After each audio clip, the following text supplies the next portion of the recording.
Tātad tā lieta ir tāda, ka tātad sabiedrība iet šādā virzienā, un arī zīmoliem būtībā ir jābūt solīt priekšā īstenībā tam sabiedrības noskaņojumam, un jāmēģina arī šis trends uzķert. Un es šodien, izmēģinot šo prezentāciju, parādīju to vienai savai kolēģei, kur nebija to iepriekš redzējis. Viņa teica, jā, Ģert, ir baigi interesants skatījums uz zīmoliem, jo viņiem, piemēram, skolā mācīja, augstskolā, ka dažādas tur neirolingvistiskās programmēšanas metodas, ja, tur auditorijas ietekmēšanas metodas, un ka šis ir ļoti tāds cilvēcīgs skatījums. Ja.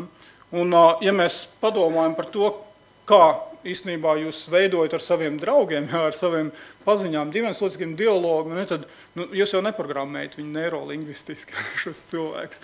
Un tāpēc īstenībā tas jēdzīgais skatījums par to, kā mēs domājam par zīmoliem, ja, patiesībā jau tas ir tas, kā jūs ikdienās sarunājaties ar saviem līdzcilvēkiem.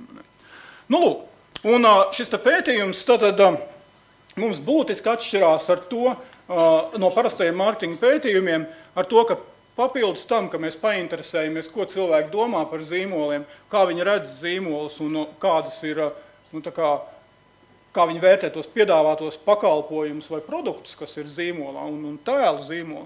Mēs papildus apskatām arī tādus būtiskos aspektus, kā cilvēki redz, vai šis zīmols uzlabo viņu dzīves kvalitāti, individuāli un sabiedrības labklājību kopumā.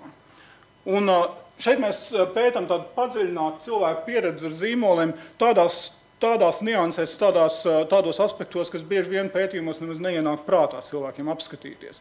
Jo šis pētījums mums ir veidots pēc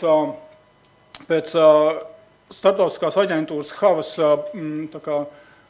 pieredzes un līdzības, un viņi vairākus gadus skatoties šīs norises sabiedrībā, viņi ir ielikuši šos jautājumus un šo ideju šajā pētījumā. Un tāpēc arī pētījumam un visai šai filosofijai šis apakšnosaukums ir Meaningful Brands for Sustainable Future, ja kādu tad mēs redzēsim nākotni, ja, vai mēs īstenībā strādājam uz ilgtspējīgu sabiedrību, vai mēs ātri mēģinām kaut ko pārdot un uzraut tad vēl vienu patēriņu vilni. Pētījums notika vienlaicīgi 23 pasaules valstīs, kopumā tika pasaulē aptaujāti 134 000 respondenti un apskatīti vairāk kā 700 zīmoli. Šīs ir valstis, kuras bija iekļautas pētījumā, un Baltijā mēs apskatījām 500 zīmolus, un aptaujā piedalījās 14 130 respondenti, kas būtībā ir viens no lielākajiem mārketinga pētījumiem, kas Baltijā ir veikts. Tik daudz respondentu bija nevis tāpēc, ka mēs brīvi svaidījāmies ar naudu, jo šis pētījums ir mūsu investīcija, un man jāpasakās šeit dažiem sadarbības partneriem, kas mūs atbalstīja šajā pētījumā Latvijā.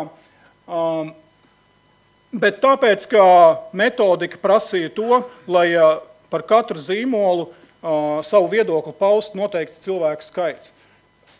400 un vairāk respondentu vismaz par vienu zīmolu. Jūs jau redzējāt ievada slaidu, ka šis pētījums apskata tādas 3 lielās sadaļas.